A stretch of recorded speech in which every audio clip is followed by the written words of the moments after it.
Hi everyone, welcome back to my channel. চলে আসলাম নতুন আরেকটা ব্লগ নিয়ে। তো আজকের ব্লগটা আমি এখন থেকেই শুরু করছি। আজকে হচ্ছে 19 তারিখ আর আজকে আমরা যাব ঘুরতে। তো ফাইনালি অনেক দিন পর একটা ইচ্ছে পূরণ হতে চলেছে। 2026 সালটা তো এমনিতেই খারাপ যাচ্ছে প্রথম থেকে। তো যাই হোক না কেন, এবার একটা ইচ্ছে পূরণ হবে। তো আমরা অনেক দিন থেকে ভেবেছিলাম একটা জায়গায় ঘুরতে যাব, অনেক দিন আগে থেকে প্ল্যান হয়েছিল, কিন্তু সেটা সাকসেসফুল হচ্ছিল না কোনো কারণেই। তো এই 2026 সালে এসে সেটা সাকসেস হতে চলেছে। তো সেই জন্য আমরা সবাই খুব এক্সাইটেড। তো আমাদের ট্রেন রয়েছে 8টার সময়, কিন্তু আমরা বাড়ি থেকে বেরোবো ওই 2-2:30টার দিক করে, কারণ অনেকটাই যেতে হবে বাড়ি থেকে। তো চলো রেডি হয়ে খাওয়া দাওয়া করে তারপর তোমাদের সাথে দেখা হচ্ছে। যেহেতু আজকে আমরা ঘুরতে বেরোবো, তো সেই জন্য সকাল সকালই রান্না হয়ে গেছে আর খুব সিম্পল মেনু হয়েছে। এখানে আছে ডাল, শাক ভাজা, মাছ ভাজা আর আলু সেদ্ধ আর ভাত। তো এটা খেয়ে আমরা এখন তাড়াতাড়ি বেরিয়ে যাবো, আর বোন এখানে খেতে বসে পড়েছে। ফাইনালি আমরা বেরিয়ে পড়েছি সবাই মিলে। তো আমাদের সাথে আরেকজন অ্যাড হবে, তো সে আমাদের জন্য বাস স্ট্যান্ডে ওয়েট করছে। এখানে আপাতত আমরা 4জনই রয়েছি। তো আমরা এখন যাব পাঁশকুড়া, তারপর ওখান থেকে ট্রেন ধরে যাব খড়গপুর। তো চলো পাঁশকুড়া গিয়ে দেখা হচ্ছে।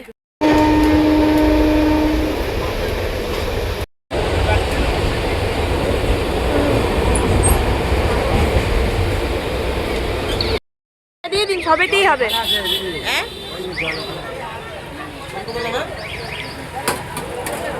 তো আমরা এখন খড়গপুরে চলে এসেছি। আসার পরে আমরা এখন টিফিন করছি। তো সেই দুপুরবেলা খেয়ে দিয়ে বেরিয়েছিলাম, ভালোই খিদে পেয়ে গেছে সবার। তো সেই জন্য এখন হালকা করে টিফিন চলছে। এখানে রয়েছে সিঙ্গাড়া, ভেজিটেবিল চপ আর ডাল বড়া। তো এখন এটা খেয়ে দিয়ে তারপর হচ্ছে একটু রেখে। তো হালকা করে টিফিন করে এখন চলে এসেছি চা খেতে, কারণ খুবই মাথা যন্ত্রণা করছে সবার। তো গরমও লাগছে, ঘাম দিয়ে দিয়েছে। চা খেয়ে তারপর হচ্ছে আমরা এখন যাবো স্টেশনে। তো তার আগে এখান থেকে সব রাতের খাবার টাবার তুলে নেবো। মা পুরো চকচক করছে।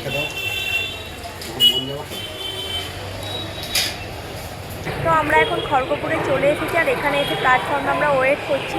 অনেকটা আগেই আমরা বাড়ি থেকে যেহেতু পৌঁছেছিলাম, তাই 1.5 ঘন্টা আগে এসে এখানে পৌঁছে গেছি। টাইমে পৌঁছে গেছি, হ্যাঁ টাইমের আগেই পৌঁছে গেছি।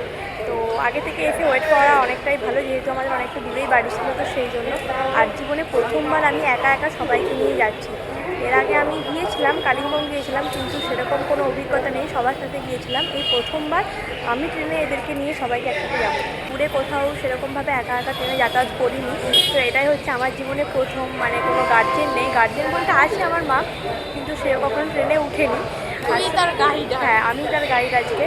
তো আমি নিজেই সেরকম কিছু জানি না, অনেকটা নার্ভাসই রয়েছে যে আদৌ ঠিকঠাক করে যেতে পারবো কি না। তো দেখা যাক কতটা কী হয়, আস্তে আস্তে এভাবেই সাহস তো বাড়বে। আমরা এখন চলে এসেছি খাওয়া দাওয়া করতে, কারণ ট্রেনের সময় হয়ে গেছে। হ্যাঁ, তো সেই জন্য অর্ডার দিয়েছিলাম। এই যে এখানে রয়েছে রুটি আর তরকা, 4টে আছে, ও দুটো আমার হয়ে যাবে। তো তারপর খাওয়া দাওয়া করে চলে যাবো।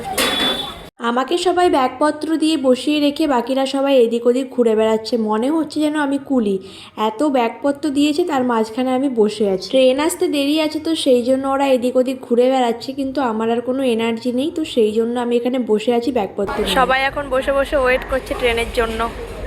মুখগুলোর অবস্থা খুবই খারাপ, অনেকক্ষণ তো বেরিয়েছে, ওই জন্য মুখগুলো শুকিয়ে গেছে এদের। অবস্থা খুবই খারাপ, মুখ চোখের অবস্থা। ট্রেনে ওঠার কিছুক্ষণ পরেই আমরা সবাই ঘুমিয়ে গিয়েছিলাম। তারপরে আমরা এক কাছে কেউ বসতে পারিনি, সবাই এদিক ওদিক করে বসেছিল। তো প্রত্যেকের বগি আলাদা ছিল, তো সেই জন্য উঠা মাত্রই ঘুমিয়ে পড়েছিলাম, গল্প করার মতো কেউ ছিল না কাছে। ফাইনালি আমরা অনেক প্রতীক্ষার পর পুরীতে এসে পৌঁছে গেছি। আর কিছু সেকেন্ডের অপেক্ষা, তারপরে পড়ে যাবো। তো এইভাবে আমরা এসে পৌঁছলাম, এখন যাবো মানে যেখানে সবাই আছে সেখানে।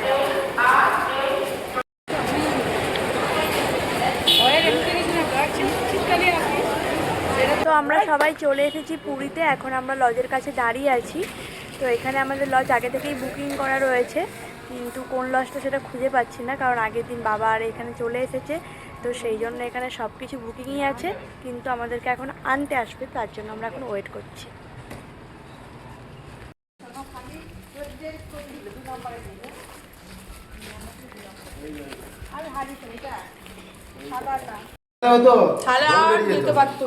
আমি তো মোটেই পারতাম। বাবা চলে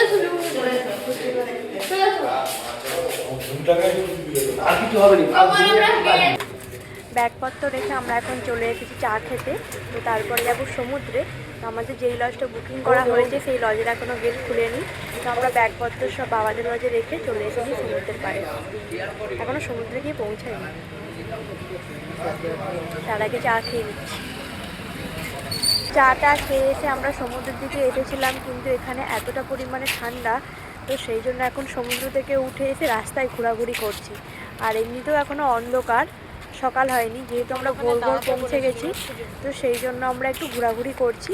সবাই আসলে আর একটু আলো ফুটলে তারপর আমরা সমুদ্রে যাব। হ্যাঁ, আর আমরা আসার পর একটু এখনও রেস্ট নিইনি, ফ্রেশও হইনি, সঙ্গে সঙ্গে ব্যাগপত্র রেখে তারপরেই চলে এলি সমুদ্রে।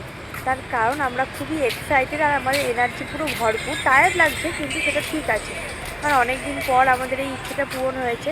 তো আমরা শুধু এখানে একা নেই, তো বাবা আরও এসেছে, আগের দিন চলে এসেছে। বাবা যেহেতু ট্রাভেল এজেন্সির সাথে যুক্ত, তো সেই জন্য দুটো বাস এসেছে, আর আমরা শুধু 5 জন ট্রেনে করে এসেছি। আমাদের যেহেতু হাতে সময় নেই, তো সেই জন্য আমরা ট্রেনেই এসেছি। তো আমরা পুরী আসা নিয়ে এতটা এক্সাইটেড ছিলাম, অনেকেই হয়তো ভাববে যে আমরা হয়তো কখনো পুরী আসিনি, এটাই প্রথমবার, কিন্তু সেটা না, 5-6 বার হয়ে গেছে সবারই, কিন্তু এটা অনেক দিন পর আসলাম, তো সেই জন্য সবাই একটু মজা লাগছে।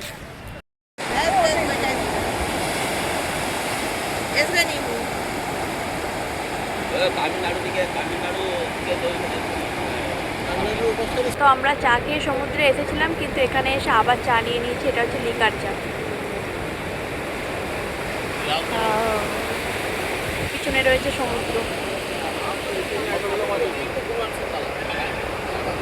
একটু সূর্যটা উঠতে আমরা সবাই চাদর আরে খুলে দিয়েছি, ঠান্ডা লাগছে, আর এদিকে জলও চলে আসছে, আর পিছনেই রয়েছে সমুদ্র।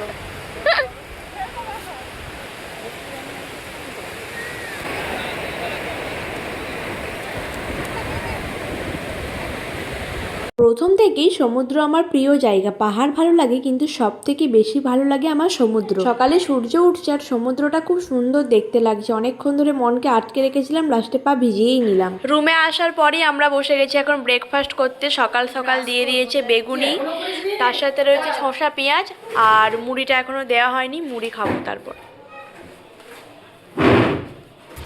তো রেডি হয়ে বেরিয়ে পড়েছি স্নান করতে যাওয়ার জন্য, কিন্তু একদম এনার্জি নেই। তো টিফিন করার পর সবাই আমরা একটু ঘুমিয়ে পড়েছিলাম, ঘুম থেকে উঠে দেখি 11টা বেজে গেছে। শরীরটা সবারই খুব খারাপ, কাল থেকে যেহেতু আমরা জার্নি করছি, তো আর দিচ্ছে না শরীরটা। তো তবুও কিছু করার নেই, সমুদ্রে এসেছি, স্নান করবো না সেটা হতেই পারে না। তো আমি আর বোন দুজনে এগিয়ে যাচ্ছি, মা আরে রেডি হচ্ছে আসবে বলে। তো চলো সমুদ্রে গিয়ে স্নান করা যাক। সমুদ্রে নামার পরে অবস্থা খুবই খারাপ হয়ে গেছে, এখনো সমুদ্রে যাইনি, শুধুমাত্র বালিতে হাঁটছি। প্রচণ্ড গরম, আর তাকাতে পারছি না রোদে, এত পরিমাণে রোদের তেজ, প্রচণ্ড। সত্যি মনে হচ্ছে খুব গরম পড়ে গেছে। শুধু নেমেছি বালিতে, তাতেই এরকম গরম। তো স্নান করার জন্য এত ভিড় লেগে গেছে, এখনো সবাই আসেনি। তো আমরা খুব এক্সাইটেড স্নান করার জন্য আজকে। তো দাদু হচ্ছে আমাদেরকে এখন মদন মোহন মিষ্টি খাওয়াচ্ছে। কেমন খেতে রে? ভালো, চল মাকে দিয়ে আসি। না,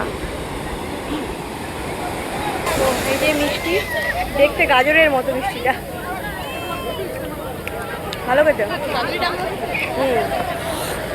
তো দাদু আমাদেরকে ট্রিট দিচ্ছে স্নান করতে আসার জন্য।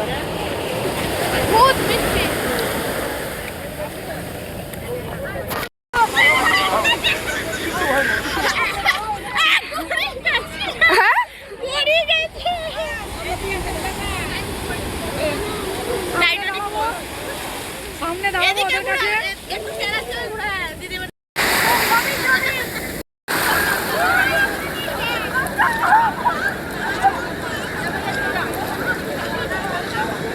তো আমরা প্রচুর স্নান করে নিয়েছি, মাথা ডুবাবো না বলছিলাম, কিন্তু মাথা আমাদের ডুবেই গেছে অলমোস্ট।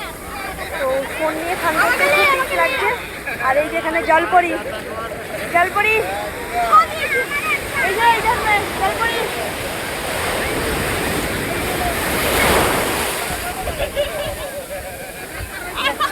ফোনটা রেখে আসতে হবে। তো আজকে প্রচুর ঢেউ রয়েছে আর ঠান্ডাও লাগছে, শীতকাল পড়ে গেছে। চলো, স্নান করতে গিয়ে পায়ে আমার ধাক্কা লেগে গেছে প্রচুর, বসে আছি। তো অনেকটা দূরেই গিয়েছিলাম, কিন্তু হাতেই যাচ্ছি বাবা, প্রচুর ঢেউ এখানে। তুফান কাকা চলে গেছে ওই দূরে, তো ওখানে আমাদের যাওয়ার ক্ষমতা নেই, তো সেই জন্য আমরা এখানে সামনেই রয়েছি। আর চারিদিকে লোকজনগুলো দেখো। আর আমার বোনের অবস্থা, জল নাকি বাড়ি যাবো,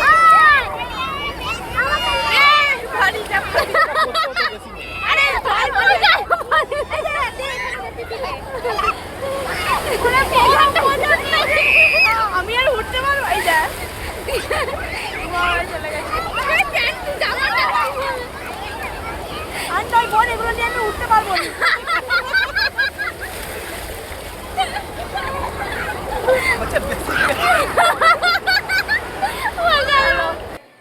স্নান টান করে আমরা ফ্রেশ হয়ে নিয়েছি, আর মুখ চোখের অবস্থা, একবার স্নান করে গায়ের রং পুরো চেঞ্জ হয়ে গেছে। এখনও দুদিন স্নান করতে বাকি আছে।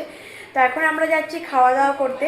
তো আমাদের খাওয়া দাওয়া বাবা আর যেখানে রান্নাবান্না করেছে ওখানে আমরা খাওয়া দাওয়া করব, তারপর এসে ঘুরতে বেরোবো। 3টের দিকে গাড়ি আসবে, আমরা যাবো সাইড সিনে, মানে মাসি বাড়ি পিসি বাড়ি জগন্নাথে, ঘুরতে বেরোবো। তো চলো খাওয়া দাওয়া করে নিই। চাবিটা কোথায়? তোমার ফোনটা নিয়ে নাও, ফোনটা নিয়ে নাও। আমার ফোন থাক, ক্লিয়ার দরকার নেই।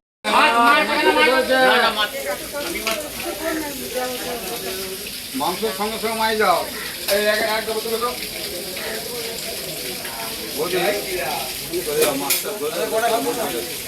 দুপুরবেলা খাওয়া দাওয়ার পর আমরা রেডি হয়ে নিয়েছি, এখন বেরোচ্ছি ঘুরতে সাইড সিন। তো জগন্নাথের মাসি বাড়ি যাবো। তো নিচে গাড়ি চলে এসেছে, আমাদের জন্য ওয়েট করছে। তো চলো যাওয়া যাক।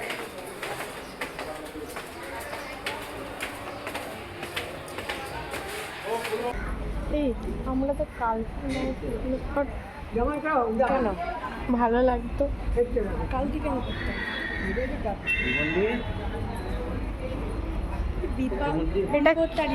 বিপত্তারিণী মন্দির। প্রথমেই চলে এসেছি আমরা বিপত্তারিণী মন্দিরে। 3-4 ঘন্টার জন্য গাড়ি বুকিং করা হয়েছে, তো সেই ফাঁকে সব জায়গাগুলো ঘোরাও হয়ে যাবে। অনেক দিন হলো সাইড সিন আমরা ঘুরতে আসিনি, তো সেই জন্যই বেরিয়েছি।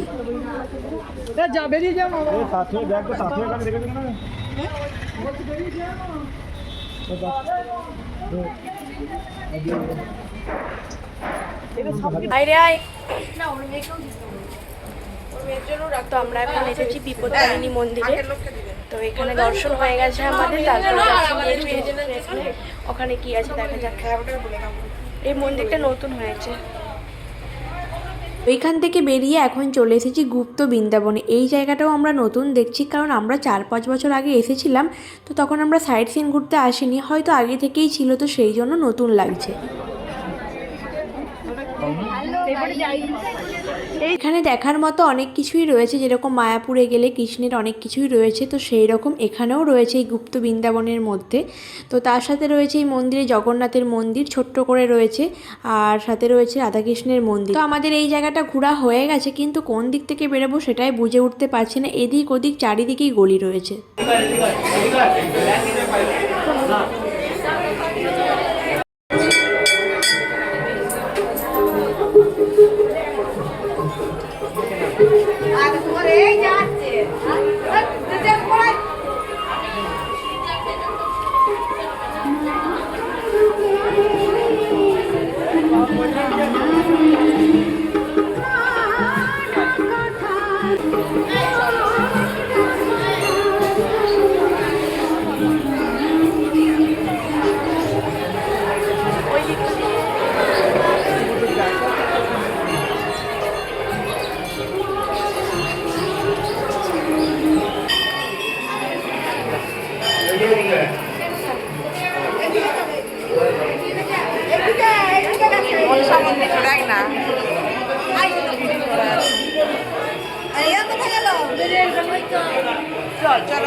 এখন চলে এসেছি আমরা ওমকেশ্বর মন্দিরে। এখানে রয়েছে 108টা শিবলিঙ্গ, আর প্রত্যেকটা শিবলিঙ্গর এখানে নাম রয়েছে। তো পরপর সাজানো রয়েছে শিবলিঙ্গগুলো, তার সাথে আরও অনেক ছোট ছোট মন্দির রয়েছে। একটা মন্দিরের ভিতরে অনেকগুলো মন্দির রয়েছে এখানে। চলো চলো, তো আজকে আমরা সবাই ব্ল্যাক করে নিচ্ছি, ব্ল্যাক ক্যাট হয়ে যাচ্ছি।